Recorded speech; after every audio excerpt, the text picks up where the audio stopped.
반갑습니다. 예, 오늘 또 새롭게 다시 봄이라는 주제를 가지고 설법을 드리고자 합니다. 우리 교도님들은 오늘 다시 보시니까 다시 봄인데 제목이 다시 보게 됐는데 제가 다시 본다는 것이 어떤 의미일까요? 지난주에 만났던 법동지를 보는 것도 다시 보는 거죠. 다시 보는 거죠. 그리고 또 첫 법회 때 상시일기에 대한 안내를 드리면서 제가 상시일기에 뭐라고만 해도 된다 그랬어요. 이름하고 법명만 써서 내도 된다 이렇게 했어요. 그리고 두 번째로는 무슨 이야기를 했냐, 이름하고 단하고 이름하고 써서 내도 되고 일주일에 한 번씩 돌아오는 법회, 예회, 기도, 입선에 동그라미만 쳐도 1년에 3월 달에 몇 번이에요? 4번이 5번이에요. 5번. 그러니까 5번은 교화단 마음공부 책자를 영접하는 것이 되네. 영접. 그리고 잘하다 보니 내가 오늘 하루 감사하는 마음이 들어서 감사일기를 쓰자 하면 벌써 3가지는 하는 것이 되고, 또 거기에다 하다 보니 오늘 내가 아침 자선을 했네, 기도를 했네 해서 우리가 공부사항을 적게 되면 학습상황이 되고, 또 오늘 남자 교도님들 일찍 오셨어요. 다른 때보다. 그렇죠? 예. 10분 전 모임을 유념을 한 거죠. 유념. 우리 교감님이 남자 교도님들 특별히 10분 전 모임을 더 열심히 해라 했는데 이렇게 많이 자리를 참석해 주셔서 감사드립니다. 오늘 사실은 원성회원들이 지금 줌으로 보고 계시나요? 원성회원들이 교화 발전을 위하고 또 본인들의 공부 향상을 위해서 이렇게 친목의 시간을 한 번씩 가지는데 어제하고 오늘하고 가게 됐대요. 근데 오늘 아마 맑은 날씨는 아니지만 약간 바다는 어때요? 흐릿한 날도 괜찮으니까 즐겁게 잘 다녀오시고, 원성회원들이 자리가 13분이나 가셔서 자리가 비어서 어떡하나 했더니 또 남자 교도님들이 새로운 또 얼굴들이 오랜만에 작년에 뵙고 올해 뵙는 교도님들이 계셔가지고 자리를 이렇게 함께 해주셔서 감사드립니다. 새봄이 시작되면서 그동안 우리들이 어제 만났던 인연도 만나고 또 지난주에 만났던 인연들도 만나지만 다시 본다는 것은 무탈하기 때문에 다리가 아프거나 또 어디가 아프거나 하면 교당에 나오기가 쉬워요, 어려워요? 쉽지 않잖아요. 물론 오실 수도 있지만 저렇게 우리 다리 아프셔도 막 참고 오시는 분도 있으시지만, 다시 만난다는 것은 참 기쁜 일이고 다시 만남으로 인해서 우리들의 더 인연이 더 돈독해지고 끈끈해지는 그런 인연들이 되었으면 좋겠다 생각이 듭니다. 오늘 왕산 종보사님의 가르침으로 우리가 감사와 보은으로 올 한 해도 나날이 진급하는 삶이 되기를 염원 올리면서 제가 노래를 하나 준곡했어요. 노래. 다 아시는 노래, 노래만 들어만 보세요. 들어만. 아시는 분은 또 따라 불러도 됩니다. 한번 들어줘 보세요.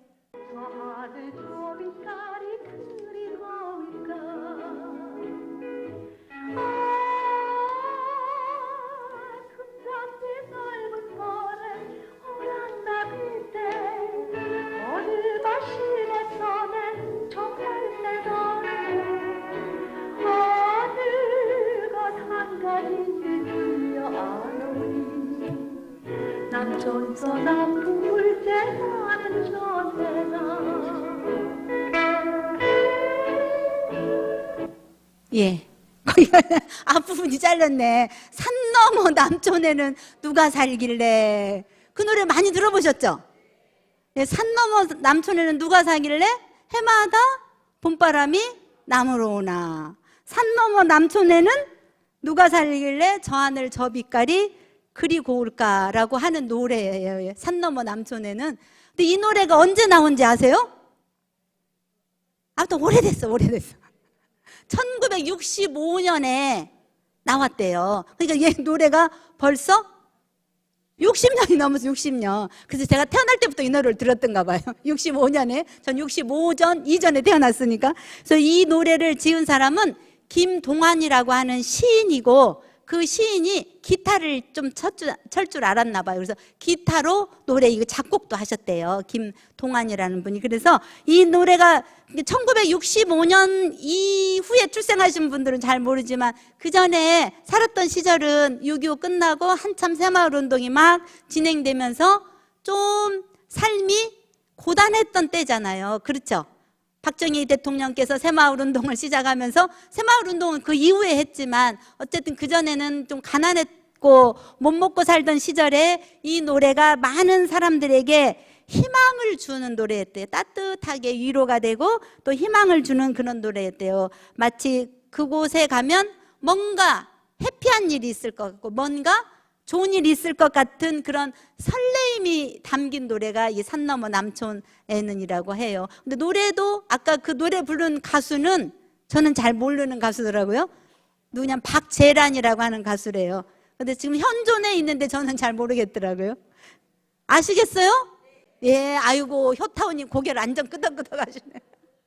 그때 그 노래가 나왔던 시절을 돌이켜보면 지금은 엄청, 지금 세대들은 저 노래 잘 모르잖아요. 저희들 세대는 그래도 불러보고 했지만 오늘 이 노래를 들으면서 그때 내가 처음 노래를 불렀을 때 그 추억이 떠오를 텐데 오늘은 그 추억을 떠오르는 것이 중요한 게 아니고 저 꽃이 중요한 거예요. 저 꽃. 꽃을 보여주세요. 이 꽃이 어디에서 핀 꽃 같아요? 매화꽃이잖아요. 이 중앙교구 이리교당, 우리 익산의 원조 교당인 이리교당의 화단에 저 꽃이 저렇게 활짝 폈어요. 해가 있어서 갔더니 화단에 저 꽃이 펴서 이야 너 반갑다, 작년에 보고 올해 보니 더 반갑다 하면서 제가 사진을 찍어서 오늘 교도님들께 보여드리고 그 2층에서 살살 이제 계단을 내려오는데 어디선가 향기가 나는 거예요. 그래서 이 무슨 향기인고 했더니 이 봄 아가씨가 풍겨주는 매화 향기였습니다. 작년에 보고 올해 보는데 반갑다고 손이라도 흔들어 주세요. 반갑다 이렇게. 아이고 여기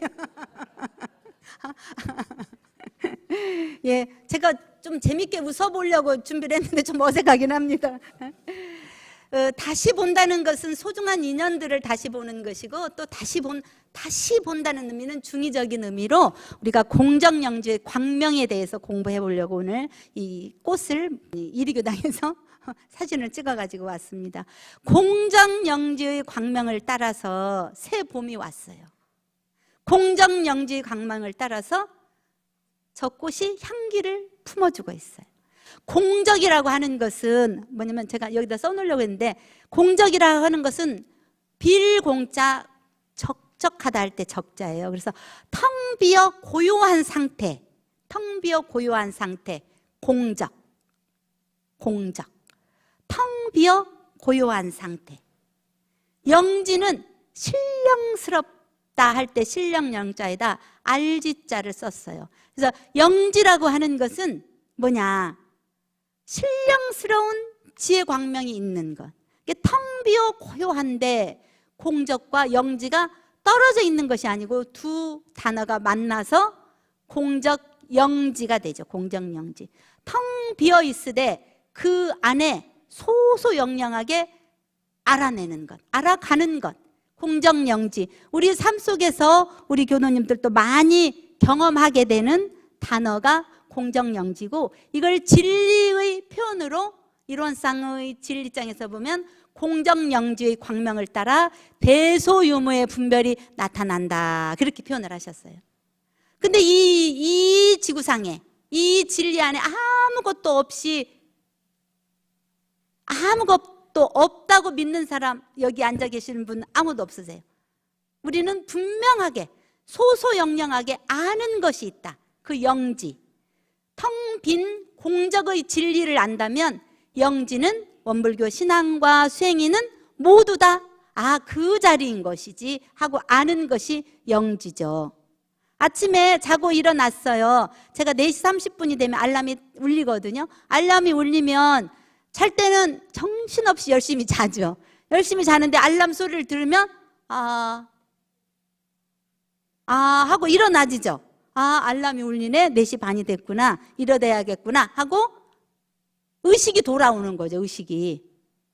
잠잘 때는 꿈도 없이 잤어요. 열심히 자고 잤는데 4시 반에 알람 소리가 어느 날은 더 일찍 잠이 깨서 몇 시야? 3시 됐네. 더 자야지. 어느 날은 4시 반인데 벌써 4시 반이 됐어. 아이고 일어나야 되겠다 하고 잠이 깨기도 하고. 오늘 우리가 공정영지의 그 세계를 알고 보면, 그 세계를 알고 보면 지금 살고 있는 이 삶이 얼마나 평화롭고 한가롭고 넉넉하고 감사한지를 알게 되는 것이죠. 공적은 우리가 아까 일상수용요법 1조, 2조, 3조 외웠죠. 공적은 어떻게? 심지는 원래 요란함도 어리석음도 그름도 없는데 영지가 나타나서 요란함이 있게 되고 어리석음이 있게 되고 그름이 있게 되는데, 그 영지가 나타나도록까지가 아까 우리가 영타원님 말씀하신 것처럼 잘 배우는 자세가 되어서 그 영지가 오롯하게 잘 성장할 수 있도록 공부하는 것이 우리 원불교에서 하고 있는, 우리 모두가 하고 있는 마음 공부가 아닌가 생각이 듭니다. 어떤 경우에는 영지가 있어서 그때 그 사람이 그 말 했을 때 이런 뜻이었네, 그때 그 사람에게 내가 이 말을 했는데 이것은 잘못되었네 하고 알아지는 것은 공적한 가운데 영지가 있지, 공적하지 않으면 이 말에 끌리고 저 말에 기분 나쁘고 그러는 것이 우리 공부인이 아직 영지의 그 참맛을 모르기 때문이 아닌가, 이런 생각이 들었습니다. 우리가 이제 제가 일주일에 한 번씩 우리 이 건의 연가를 위하여 천도법문을 올리는데, 연가를 위한 천도법문도 되지만 또 누구를 위한 천도법문이 돼요? 자기 자신을 위한 천도법문이 되고 또 가족을 위한 천도법문이 되겠죠.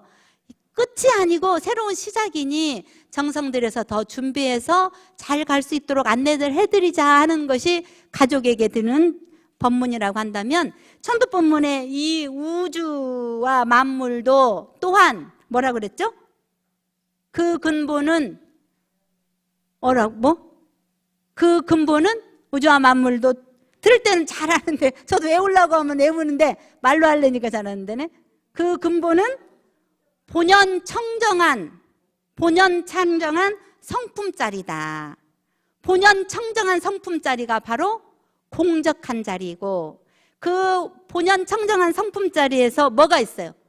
아무개라고 하는 이름도 있고, 모습을 갖추고 있는 형상도 있고, 가고 오는 것도 있고, 있지만 그것을 없다고 표현을 하시면서 없는 것에, 이 육신을 가진 것에 주착하지 마라, 너가 가지고 있는 명예도 참으로 네 것이 아니다 해서 한 이름도 없고 한 형상도 없고 가고 오는 것도 없고 또 죽고 나는 것도 없고 부처와 중생도 없고 허무와 정멸도 없고 없다 하는 말도 또한 없는 것이며, 유도 아니요 무도 아닌 그것이나 그 중에서 그 있는 것이 무의와 자동적으로 생겨나 우주는 성주괴공으로 변화하고 만물은 생로병사를 따라 육도와 사생으로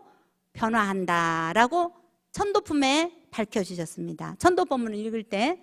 근데 이제 이렇게 천도제를 지내면서 한 번도 빠지지 않는 그 교도님은 천도제의 연가에 인연이 되고 가족과 좋은 인연이 되는 것도 중요하지만, 내가 한 번, 두 번 참석하다 보면 그 죽음의 세계에 대해서, 삶의 영역에 대해서 돌아보게 되기 때문에 나는 천도제를 꼭 참석하려고 해요, 이렇게 말씀하셨어요.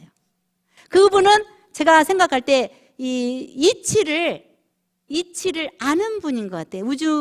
우주의 이치, 자기 성품의 이치를 아니까 그 아는 것을 생활 속에서 실천해내는, 나 한 사람이라도 열심히 참석해서 그 천도를 공을 들여주는 모습. 또 정산종사님께서는 한 제자가 이렇게 물어봤어요. 정산종사님, 진공 묘유와 공적 영지는 어떻게 다릅니까? 진공묘유, 우리가 지금 우리가 공부한 건 진공묘유가 아니고 공적영지였잖아요. 공적영지나 진공묘유가 한 세트에 한 세트. 진공은 공적과 같은 것이고 영지는 묘유와 같은 것이요. 그래서 두 단어는 공적, 영지, 진공, 묘유. 어떻게 반응을 하느냐? 그것을 조화, 심신작용을 따라서 나타나게 되는데 서로 같은 말이다. 진공과 묘유는 서로 같은 말이다.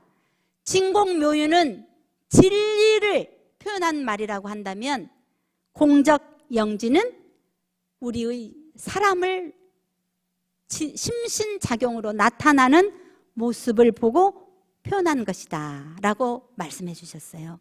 진공과 묘유, 공적과 영지는 나누어 있지만 한 단어이고 한 단어는 진공묘유와 공정영지가 우주를 통해서 우리 작은 우주인 큰 우주를 통해서 나타난다면 작은 우주를 통해서 묘유로 영지로 나타난다고 말씀드릴 수 있겠습니다.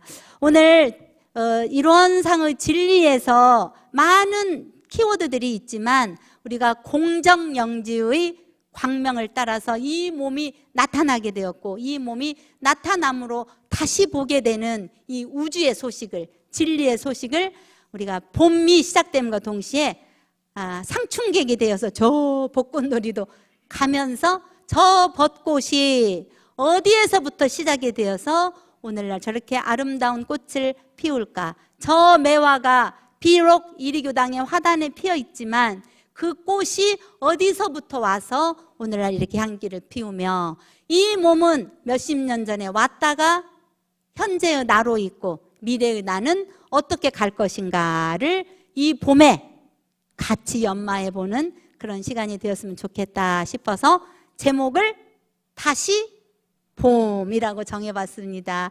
좀 약간 논리적으로 적절할지는 모르겠지만 우리가 다시 본다는 것, 다시 새봄을 맞이한다는 것, 다시 공정영지의 조화를 진공묘유의 소식을 알아간다면 우리들의 삶이 더욱 넉넉하고 행복해지지 않을까 이런 생각을 했습니다. 한 주도 건강하게 잘 지내시고 또 좋은 모습으로 뵙겠습니다.